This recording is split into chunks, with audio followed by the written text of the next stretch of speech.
के हो गाइस बुढासँग गर्दा त फिलिङ्सै आउँदैन रे त लाउनुस् भिडियो हेरौँ अनि फन्नी कमेन्ट पढौँ दिदी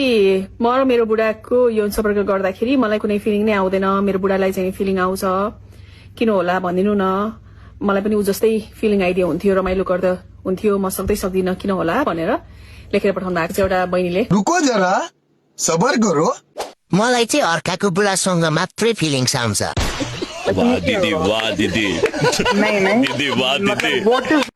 म त 30 सेकेन्डमै सबै काम सकेर निदाउँछु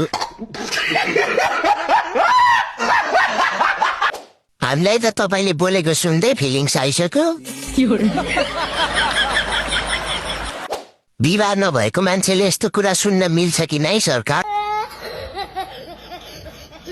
भेन त हाल्दा पल्केसी के को फिलिङ्स आउँथ्यो र गजब बेइज्जती है मलाई नि फिलिङ्स आउँदैन के गर्नु बुढोलाई खुसी पार्नै सक्दिन काउसो दल्नु उसो भए अनि आउँछ फिलिङ्स हकभरि खोर्सानी लगाउनु अनि राम्रो फिलिङ्स आउँछ खत्म bye bye tata goodbye गया